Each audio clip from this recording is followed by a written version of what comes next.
मैंने as a legal cell president of Jammu Kashmir Apni party जो हम करने जा रहे हैं, इसका ये विषय ये है कि आपने देखा होगा कि ये जो इशू है आईआरपी बटालियन का, ये कितना लाइमलाइट में रहा है और कहाँ कहाँ इन आईआरपी बटालियंस के जो एस्पिरेंट्स हैं कहाँ कहाँ जाके किस पार्टी का इन्होंने दरवाज़ा नहीं खटखटाया और इनको एंड में मिला गया।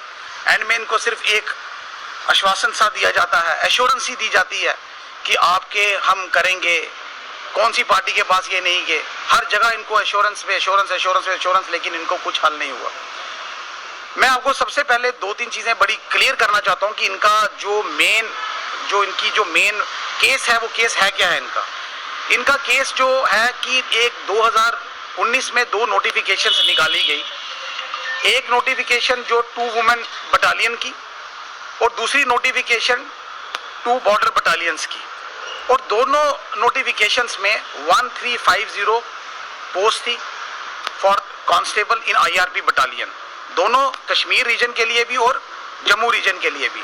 Out of which for 2 women battalion 675 for Kashmir region and 675 for Jammu region. यहाँ पर आप लगा लीजिए लाइकवाइज 2 बॉर्डर बटालियन में भी 675 for Kashmir region and 675 for Jammu region. अब प्रॉब्लम ये हुई कि जब इन लोगों ने being an aspirants, being an eligible candidates, हमारे कुछ एप्लीकांट्स जिन्होंने अब केस किया है कैट में भी अलॉन्ग विद अदर्स, उन्होंने फॉर्म फिलअप किए, कुछ ऑनलाइन कुछ ऑफलाइन। जब इन्होंने ऑनलाइन और ऑफलाइन फॉर्म फिलअप किए for the post of this constable in IRP battalion, तो इनका फिजिकल टेस्ट नहीं लिया गया। जब वो नहीं लिया गया, वो डिले किया गया on the part of the administration.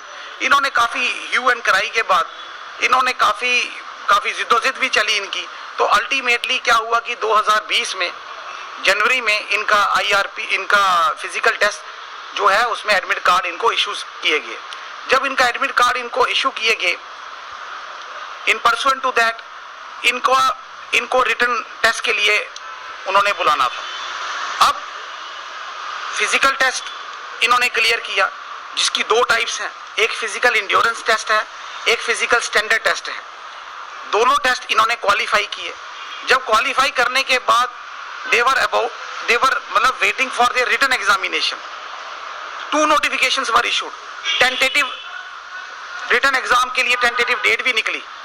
There after जब टेंटेटिव डेट निकली, उसके बाद इनको सेंटर्स भी अलॉट किए गए। फिर ऐसा मुझे नहीं लगता कि ऐसा क्या हो गया इन द मिडवे कि इनकी जो those post which were advertise in the year 2019, उसको फिर से इन्होंने री एडवर्टाइज कर दिया। और इस टाइम जब इन्होंने री एडवर्टाइज किया, अर्लियर नोटिफिकेशन में जो रिजर्वेशन क्लॉज था, मैं आपको प्लीज ये बोलना चाहता हूं, सिर्फ ओनली पीआरसी, जिनके पास पीआरसी सर्टिफिकेट था, only those candidates were allowed. लेकिन by virtue of the new notification जहां पर री एडवर्टाइजमेंट किया, उसमें बहुत सारे फ्लॉज थे। नंबर 1 फ्लॉज कि वहां पर नंबर ऑफ वैकेंसीज बताई नहीं गई हैं कि कितनी vacancies they are going to filled up for Jammu Kashmir union territory as well as for Ladakh union territory. Thirdly, Pahari speaking, economical weaker section, सारी कुछ रिजर्वेशन इन्होंने ऐसी भी डाल दी उसमें, जो कि सेम पार्ट जो रिजर्वेशन थी वो 2019 के नोटिफिकेशन में नहीं थी। हम ये नहीं कहने चाहते कि इकोनॉमिक वीकर सेक्शन वाले हमारे दुश्मन हैं या पहाड़ी स्पीकिंग वाले हमारे दुश्मन हैं, लेकिन उसके लिए आपके पास पोस्ट और भी अवेलेबल हैं। आप उनकी न्यू नोटिफिकेशन निकालिए, उनको भी एडजस्ट कीजिए। आप you are going to fill up, आप फिलअप करने जा रहे हैं, आप कंपीट करने जा रहे हैं। जिन्होंने 2019 में फॉर्म भरा, उनका क्या कसूर है? 3 साल वो बेचारे अपना रिटन एग्जामिनेशन की तैयारी करते रहे। बाद में जब आपने उनका रिटन एग्जाम नहीं लिया और आपने वो पोस्टें री एडवर्टाइज कर ली, तो ये एक बड़ा ही, मेरा कहने का मतलब ये है कि ये एक बहुत ही बड़ा इनके साथ धोखा है। तो उसके लिए हमने एक application in the form of ओए, ओरिजिनल एप्लीकेशन, हमने कैट में फाइल की और today that matter was listed before the bench, Jammu bench, और उसमें हमारा केस एडमिट भी हो गया है। साथ में नोटिस इशू हुआ है दूसरी साइड को, गवर्नमेंट साइड को, कि अपना reply within the first week of May में आप फाइल कीजिए। इन द मीनवाइल ये भी एश्योरेंस है कि आप आगे you will not go proceed further.